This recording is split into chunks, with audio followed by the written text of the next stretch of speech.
Hello, my boils, my ghouls, and my zools. Here we are at another end of the year. I think this is what, 3 years now? Think so? So I can't thank you guys enough.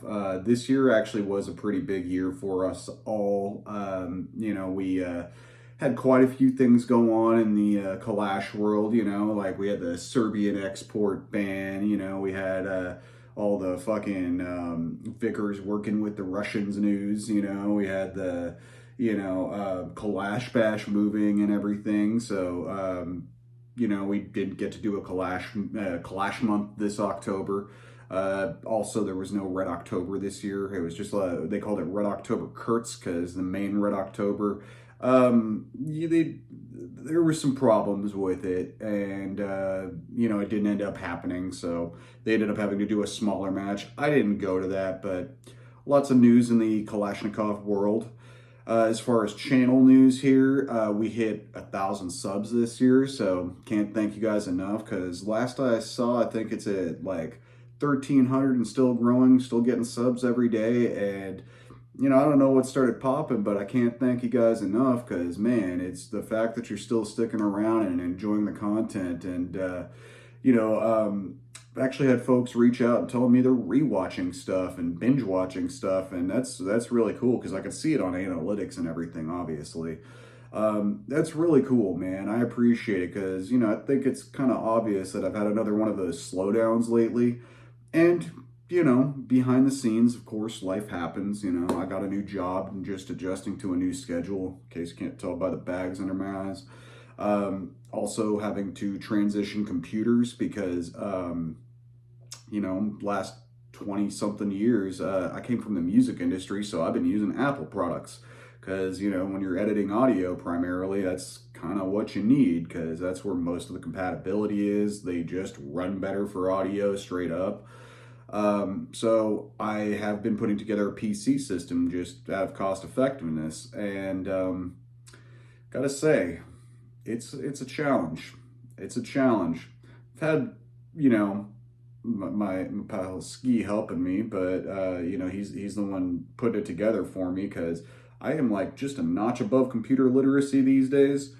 Surprisingly, I used to be an aerospace engineer, so that's kind of wild. Of course, I was a destructive quality assurance engineer, so I broke stuff for a living and did math about it and wrote reports. So not exactly relevant to computers, I suppose. Yeah, I know. My dumbass used to do math for a living. That's pretty wild. But anyhow, guys, like I said, I just wanted to thank you guys for an incredible year. It's been a rough year behind the scenes. We started the year with me, with a gunshot wound and COVID. Literally just hanging on, man. And that took quite a bit out of me this year. Both physically, emotionally, mentally, financially, of course, because getting shot ain't fucking cheap. I had some legal trouble this year behind the scenes that the community graciously came up to help me with and got me a lawyer. Can't thank Gun Owners of America enough because that's who I would definitely credit with saving my ass.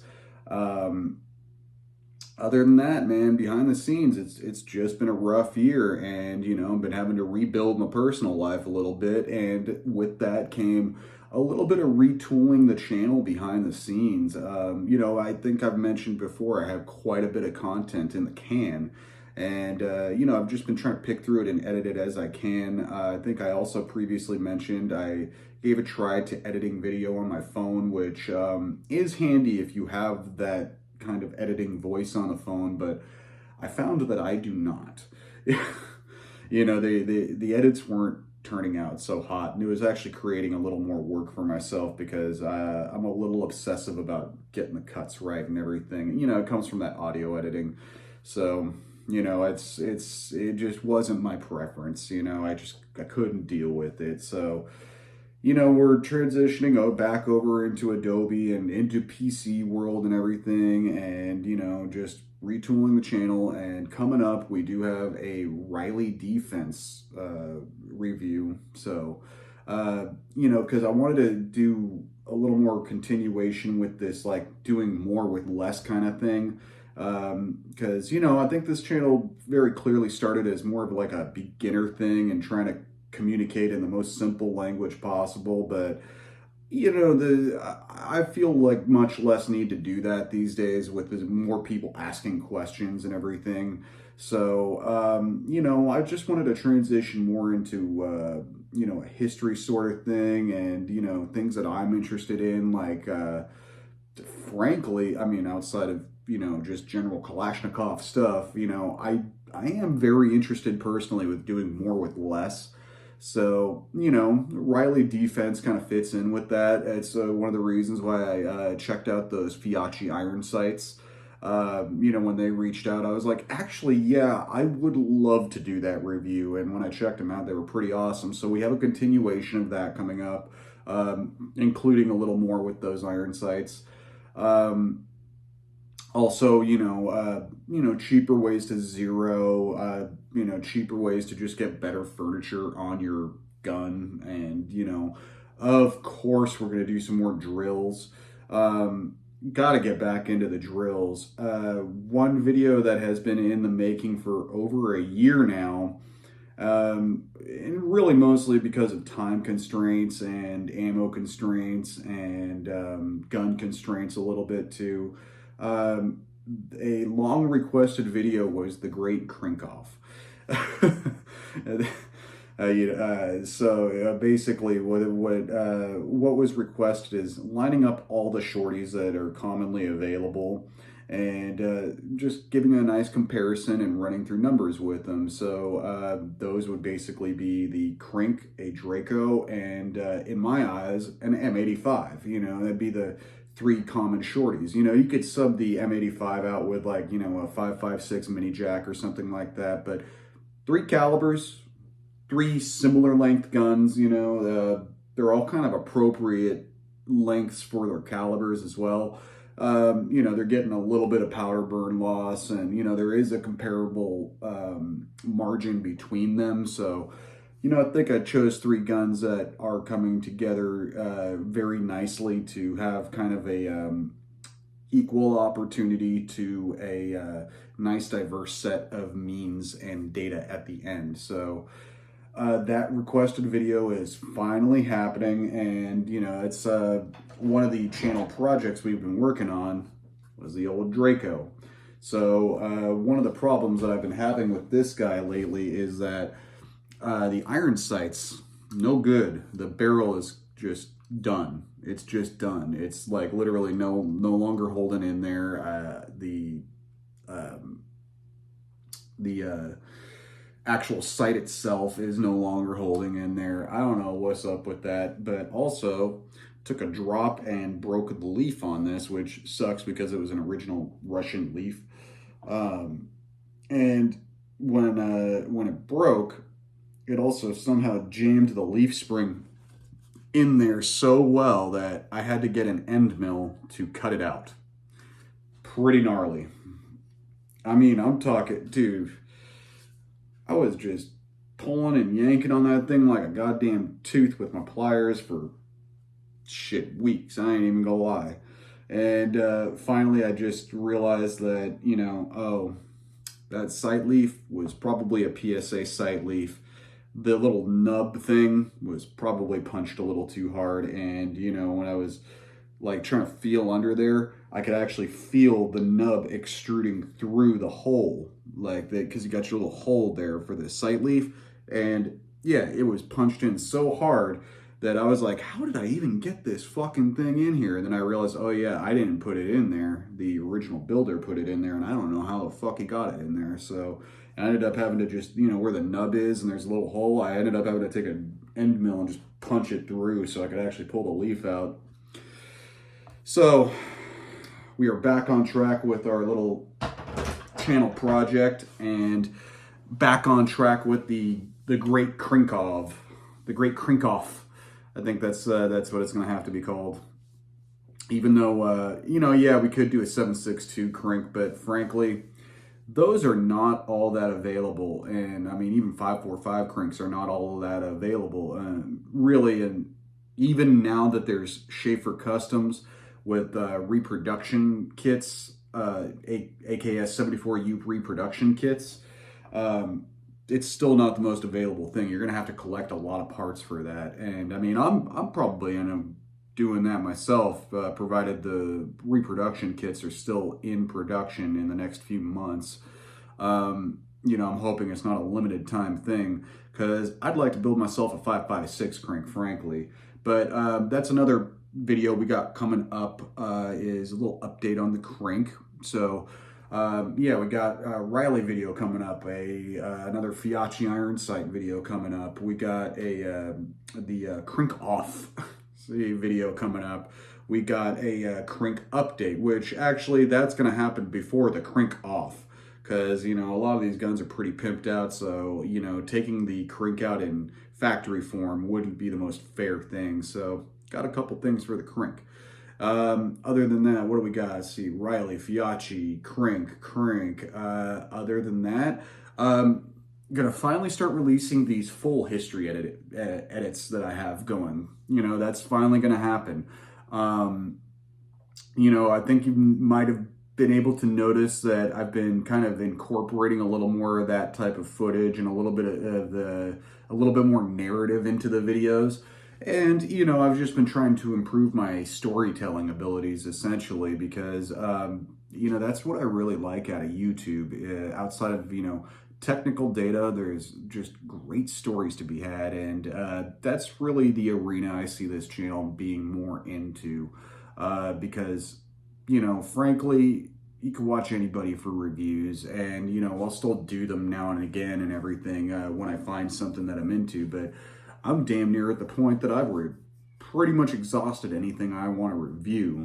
There's really not much on the market, because I'm not interested in, frankly, like aim point optics and stuff like that, and seeing how they do on various calibers or whatever. This is not something I'm interested in. I'm actually more interested in, stuff that I show, like Davronov, Kalashnikov, like bespoke stuff I really like. I like the cheaper stuff too. I'm really in love with like TDI arms, and now that I'm finding all these accessories from Fiachi, who is an Amazon seller, I'm finding a ton of stuff from their catalog I love, honestly. And I'm not sure where I think they're kind of aggregating where they manufacture from. So they're manufacturing in a variety of different places. But, there's even some UTG stuff that I think is pretty good. Like, I always talk about, if you need a real cheap optics mount, the AccuSync. The AccuSync is the UTG AccuSync is let's see, I gotta cover my face to make this work. So it's the one that has this lever. It's extremely stable. It has this little nub back here that you can hear it click in. You can adjust the tension of that little nub too. So, you can click it in as hard or soft as you like. So, yeah, I just, I like doing more with less. So, other than that, man, you know where the channel's been, you know where the channel's going. I can't thank you guys enough again. Like I said, we're upwards of 1,300. I'd really like to break 2,000 this year. I'm not one of those people looking for, a billion subs or nothing. That's actually, I hope, never to have as many subs as someone like Herrera or something like that, There's a variety of reasons for that. Other than it affects your content. I don't want it to affect my content, because you end up having to do things to not be on, because you're going to be on a radar at that point. So it's not exactly where I want to be, personally, if I had that many viewers, I'd just move over to Utreon, where I could do whatever the fuck I want. And, let Zach do whatever the fuck he wants. Zach Schaefer, he is Schaefer Customs.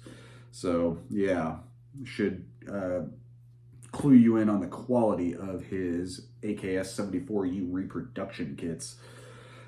Um, Outside of that, man, I think that's pretty much all I got for you today. You know, where we've been, where we're going, what we're doing, how things are shifting, how things have been. I don't think there's really anything more I can say other than, go check out someone else, man.